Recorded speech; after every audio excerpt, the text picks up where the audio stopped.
The God of the Philosophers. It is sometimes alleged that the God of the philosophers is different from the God of Christianity. A Christian apologist is on this view merely spinning his or her wheels by positing and defending a Leibnizian cosmological argument or a modal ontological argument or what have you. Even if sound, we are told, what good do these arguments do for establishing Christianity? That's what we're asked. It is quite true that the unmoved prime mover is not necessarily Jesus Christ, I confess. Nevertheless, he, the unmoved mover, prime mover, is not necessarily not Jesus Christ.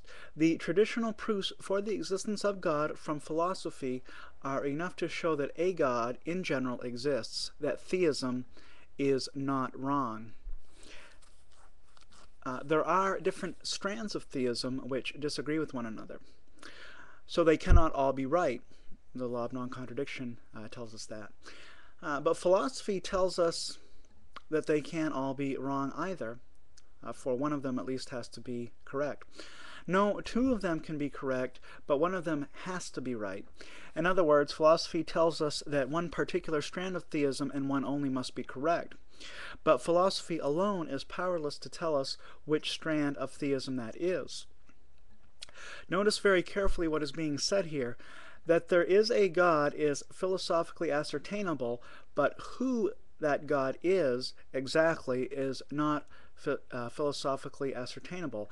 I mean, we can't find out through philosophy alone who God is. But what we do know through philosophy is that God is. If a God exists, then who's to say that he is not the God of the Bible? The God of the Bible is certainly a God, is he not? At the very least, we are justified in saying that the God of philosophers exists and that this deity might be the God of the Bible. And if we know that a God exists, we know enough to reject atheism and agnosticism as factually incorrect views, proving that a God exists is enough for this at least.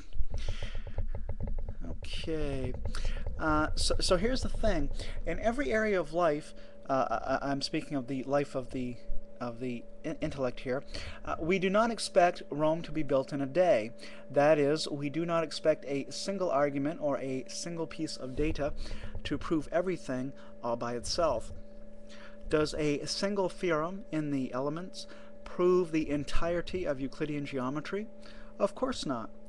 Do experiments confirming the approximate truth of the inverse square law of Newtonian gravitation also confirm how cells differentiate within the human womb?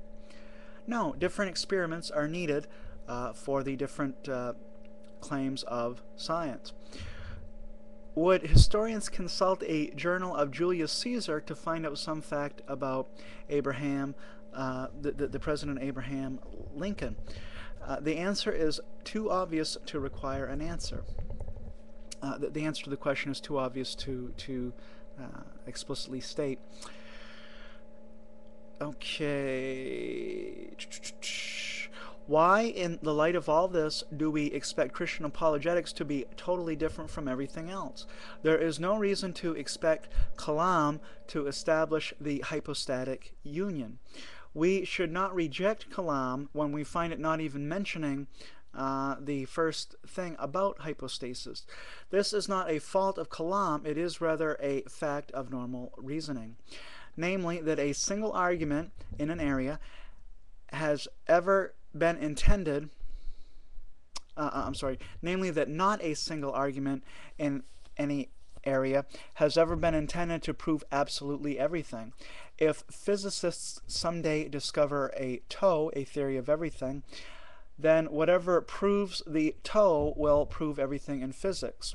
This is only hypothetical, of course, but it would be perhaps an exception, and the exception which proves the rule I am here explicitly saying.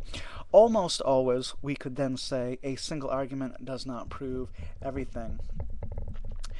People have and still do argue specifically for Christianity as opposed to just general theism. it is important to see that the more specific claims of Christianity require further arguments beyond those establishing the mere existence of a God.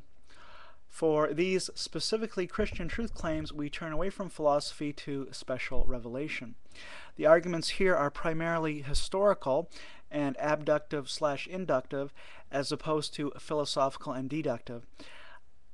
But again, Rome wasn't built in a day. The point I am trying to make in this video is that the God of the philosophers is the God of Christianity. There simply is not this radical dichotomy between the two that some people seem to think. There is only one. So there's not a dichotomy between the God of the philosophers and the God of Christianity. There is only one. Shalom.